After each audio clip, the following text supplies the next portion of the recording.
Good morning, good afternoon, good evening. My name is Joel Frame, and I am the Imperfect Dad. He's a dad and he's super rad. Sometimes he's good and sometimes he's bad. He's the imperfect dad. All right, cool.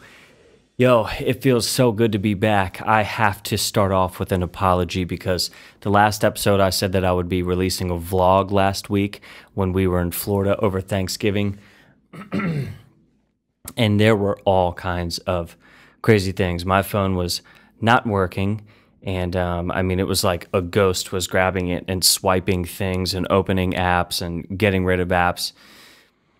And so I was dealing with that, and then I had a temporary crown put on my tooth before we left, like the day before we left.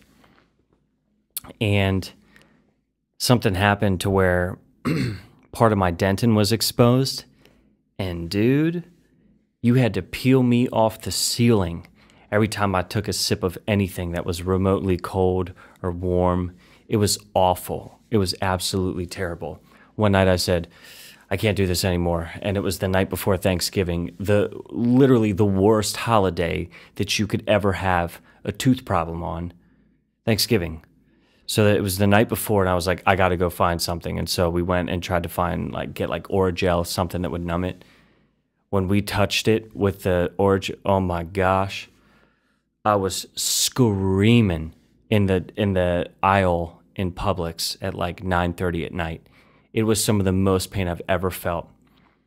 So I just took some medicine, stuck it out. I got a new crown put on like 2 days ago, and it's doing a little bit better. But anyways, it was a doozy of a week, and it was a wonderful week. We had an incredible time, but I did not get a vlog recorded or anything. I apologize for that. But anyways, hope you accept that. But anyways, we drove down. My in-laws, Tracy's parents came with us, and we had the three girls. If you're new to the show, I have three daughters, all just absolutely amazing, a 6-year-old, a 4-year-old, and a 7-month-old. And we all drove down in the same van, and it was actually a really good time. We had a good time. On the way down, though, we got stuck in so much traffic. We hit traffic in Chattanooga. We hit traffic in Atlanta, which is a gimme. I've never not hit traffic in Atlanta. And then we'd hit traffic north of Tampa, then north of Tampa, and then it was crazy. So it took forever, and we stopped halfway in Valdosta, and we stayed the night. So on the way back, we ended up just driving through the night, did the whole thing in one shot. Way better of an idea. The kids sleep the whole time. But anyways, on the way down, we stopped in Valdosta, and we went to Outback for dinner. And I gotta say, Outback, I used to really like you guys, but then I guess just as I started being more of a dad and I started getting into grilling more and grilling steaks at home, you just cannot beat a home grilled steak. You can't do it. It's, if you don't like home grilled steak, then you're probably not an American. It's the greatest thing ever since grilled steak. It's the best that's ever been. And even if it's kind of poorly done at home, it tastes better than what you get at Outback. And I go there like once a year. Trace and I'll be like, oh, we haven't been to Outback in a while. And we'll go, and the salad's pretty good. We like the bloomin' onion. And then I'll get a steak, and I think every time I'm like, why did I do this? It's gamey. It never comes out how you want it. Anyways, kind of a weird thing to throw on the podcast, but just don't get steak out. Just get a steak, grill it at home. Even if you don't do a good job, it'll still taste better than getting a steak out. So we went to Fort Myers, which is where my parents and my aunt live, and we had a blast. My brother and his wife and his 2 kiddos live near there as well. And so we just had an incredible week. We had so much time with family, and we got to really visit and talk and have good conversation and laugh, and went to the beach one day, and man, we had some really good times. It was really, really sweet to be with them. We had just the traditional Thanksgiving meal on Thursday. Once the meds got in me, I felt much better. So I was able to eat, which I was really nervous about because my mom's Thanksgiving meals are to die for. Anything that my mom makes is to die for. So shout out to mom. But anyways, there was one night, my parents have this big glass, these huge 4 panels that are all like doors. They slide, and you can totally open it up to where the wall is totally open to the outside little patio area that they have, or they can all be closed. But they're so clean because my mom is so good at cleaning all the time that you can't tell when they're closed, really, as an adult. And then as a 4-year-old and a 6-year-old, you really cannot tell that they're closed. And you could probably tell where this story is going, but many of you have probably had that problem where birds kind of slam into a window because they don't see it and they just fly into it. That's what both of our kids did within a 2-minute time span. My 6-year-old was walking, luckily a little bit slower. She was walking and she smoked the glass door so hard with her face that the little smudge, like grease smudge, you could just see her face smushed up against it. And it was one of those where it was like, I'm so sorry, honey, are you okay? Like the initial reaction is to just crack up, but you know that they're embarrassed and it hurt a little bit. And so she climbed up into mom's lap and all was well. But about 2 minutes later, our 4-year-old was running at a deadlock sprint and smoked this glass door, guys, with so much fury. I don't know how the whole house didn't come down, dude. Hurricane Eddie coming through Fort Myers. She hit it so hard. All of them shook. And it was like, I didn't even want to laugh on that one. It hit every part of the front of her body. Her shin. I don't even know how she hit her shin on a flat surface. Her feet, her shins, her knees, her hips, her chest, her belly, her face. Everything hit it. And she was down for the count. But it was pretty funny. Luckily, my mom had some little suction cup decoration things that she put on it to where you could tell then that it was closed or it was open. But every time they'd kind of go up and wave a hand first and then go through, which was smart thinking. And but man, I tell you, we had a really special time with all of the kids. But Nellie just seemed, she's our 6-year-old. She's really starting to just become, and this has been the case for a little bit, but she's becoming a little girl. Like a kid. And it's really strange to see. It's really beautiful to see, but it's just weird. And she can do things a lot of times that I don't think that she can do. I underestimate her. And I always feel bad about it, but I love fishing. I am huge into fishing, and my parents have a big lake that their community shares, a bunch of lakes, but they're on one of them. And I love to fish it when we go down there. And Nellie, we only have the open face spinning reel rods. If you're in fishing, it's the kind where the little metal arm flips over and it takes a little bit of skill, quite a little bit of practice to get used to it. Well, Nellie, my 6-year-old, she's like, Dad, can I try casting? Because we had bought her one last year, but I always had to cast it for her. And I said, well, I don't know. It's kind of tough. And I said, you got to do this and this. And she watched me do it. And she said, well, can I try? And I just thought, you know what, just let her try. What's the worst that's going to happen? It's going to get tangled up. You'll untangle it and get back on your way. And so, anyways, I give her the rod, and she flips it over, holds the string, casts it out. First cast, probably 20 feet, right where she was throwing. Reeled it in, cast it out the next time, 25 feet. And then she just got to where she was hitting it almost to the middle of the lake. It was unbelievable. It was unbelievable. And then she caught like a 12-inch largemouth bass and reeled it in herself. And then the next evening, she caught the biggest one that any of us have caught out of there. It was like 16 inches, probably 1.5 pounds, 2 pounds. I couldn't believe it. I was so proud. It was similar to the moment I talked about a couple podcasts ago when she scored that game-winning soccer goal. I was such a proud dad. I couldn't believe it.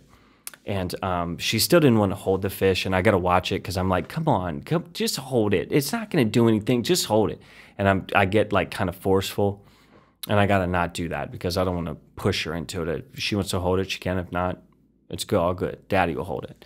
And so anyways, my wife had to kind of check me on that one.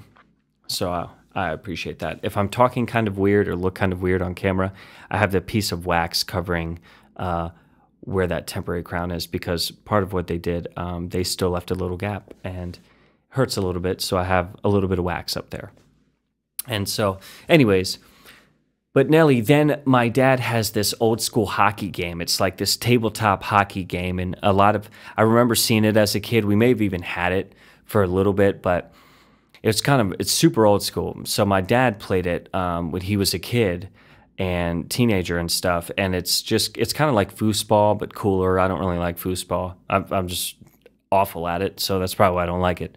But anyways, it's this tabletop hockey game. And it's super hard because you're pushing and spinning these little rods and the little men spin. And to pass and all that stuff is like impossible. But my dad somehow is just a prodigy. It was like he invented the game. It was like the game was made for him.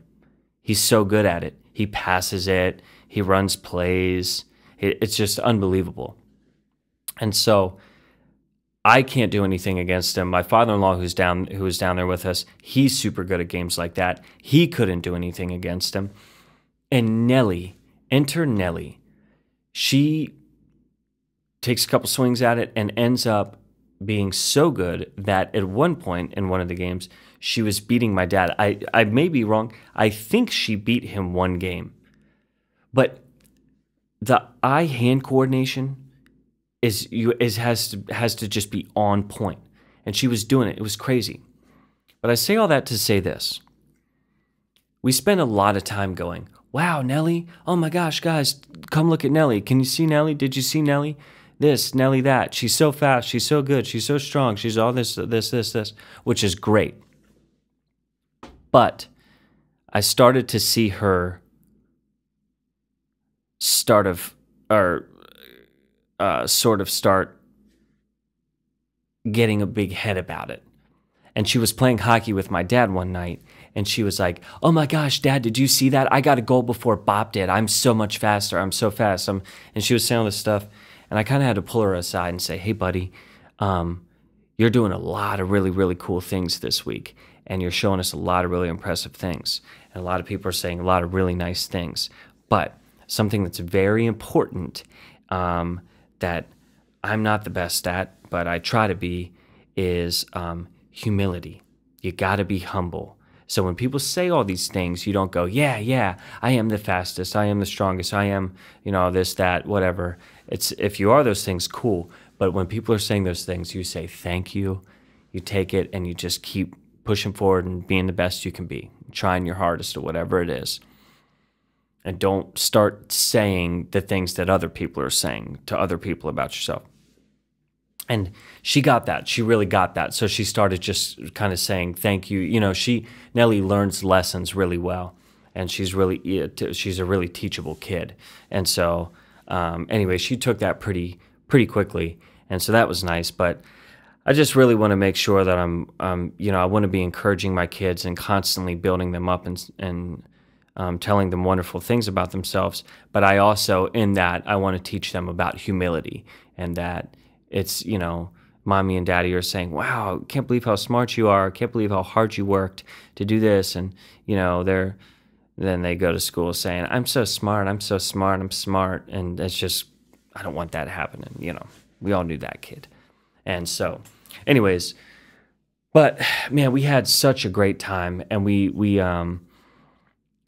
drove back, like I said, through the night, and that was way better because the kids slept. We did it in 12 hours on the dot. We left my parents' driveway at 3:30 in the afternoon, and we got back to Nashville at 3:30 in the morning. And on the nose. It was crazy. And so But it was a good time. We had a really good time. We got back. We were pretty exhausted.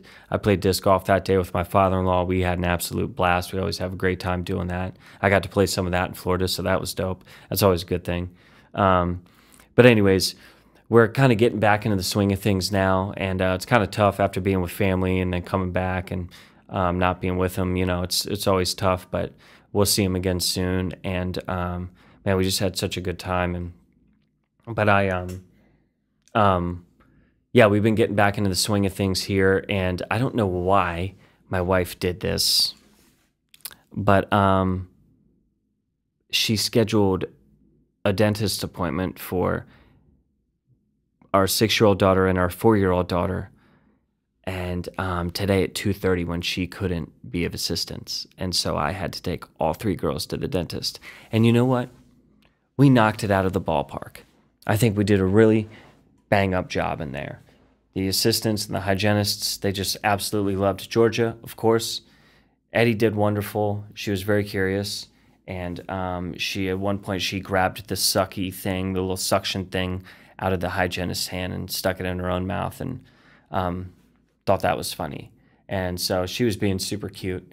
And as the dentist was cleaning her teeth, she kept moving her head further off the bed to kind of looking at the dentist like, what are you doing? They called it, we're going to tickle your teeth. I thought that was a good way to say it, because it does kind of tickle your teeth, but I can't stand the dentist, and this temporary crown isn't helping. So anyways, but my wife thought it would be funny, I guess, I don't know, to schedule this dentist appointment when I had to take all 3 of them by myself, and it went really well. Both their teeth look really good. They did a really good job. And the team at Zoo Crew Pediatric Dentistry here in Nashville, top notch, 10 out of 10. Love them. They're super good. But anyways, I'm super excited because we're going to be going this weekend to get our Christmas tree. And we have not gotten it yet, and I'm a little perturbed about that.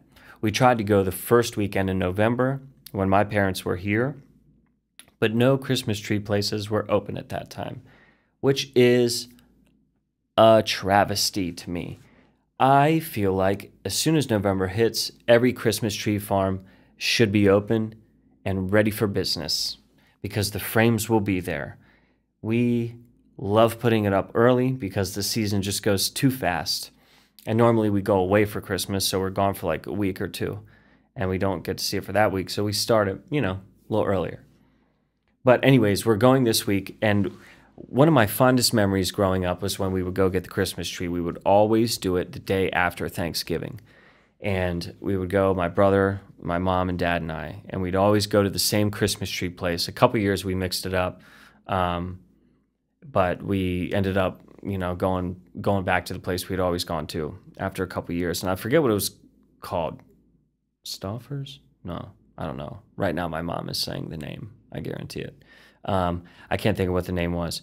But anyways, I used to love that. My brother and I used to run in and out of the trees, and we'd bring the football and we'd bring the dog, and we'd be running through and tackling each other and running through trees and hiding. And my parents would be picking one, and my brother was always, super tall, so they would always measure the tree against him, how tall he was, and make sure it would fit inside. And man, it was always just so fun. And then we'd cut our own tree down. We never had a fake tree. And for those who do have fake trees, cool, hats off to you. But I got to have that real tree smell, and I got to go get it. I don't know, there's something primal about that I like. Going and getting that tree, bringing it in, and just putting a friggin' tree in your living room. How sweet is that? Putting lights on it and decorations. It's the best. But anyways, we've sought after starting a tradition like this with our girls, and we're always trying to find, good Christmas tree farms. And last year we found one, and I don't know what the name is again, but it is about an hour away from Nashville in Woodbury, Tennessee, and it is family owned and has been for like 20 or 30 years, 40 years, something like that. It's up on this hillside, looks over these beautiful not mountains, but big hills, and man, the guy has been building this playground in the woods behind his house since his first son was born, so like 25 years. And it's this massive wooden jungle gym thing that goes through the woods with zip lines and things. It's magical. And then they have a barn that's a little Christmas store, and you can go in there and get cider, hot chocolate, get little goodies. But anyways, man, just love it. It always seems like there's weird kids though at those places. Not the kids are weird, but I don't know. I shouldn't say that. They're really sweet kids, but it's all just kind of I don't know. They're a sweet family. They're kind of remind me of the Duggars a little bit, I guess. There was a lot of them. It seemed like everywhere I went, there was another kid that belonged to the family. But anyways, the place that I grew up going to, there was like 2 kids that lived there, 2 boys, and the one boy was like our age. My brother and I's age are like in between us, but he was always in like pajamas that were like a Batman costume or Superman costume, but he also had like snow boots on. It was really weird. He was just kind of a strange kid. But anyways, I think he's doing well. I've never actually met him, but I don't know. There's always weird kids at those places. But anyways, random thing. And then after that, in the little town square of Woodbury is a pizza place called Lion's Den, and it is fire. And so we're going to go there. We did it last year. Had a wonderful time. We're going to do it again this year and hopefully make it a little tradition. So anyways, if you all have a Christmas tradition that you do every year, I would like for you to write that this week on the Facebook page. I will post up the question, what is your favorite Christmas tradition that you and your family do? Because next week I want to tell you guys about something that we do called the 12 days and encourage you all to maybe get involved with it. But anyways, I love you all so very much. I hope you had a wonderful, glorious Thanksgiving. And I hope you are getting geared up for Christmas because it is coming in strong. We are headed right into December, coming in hot. So get ready, y'all.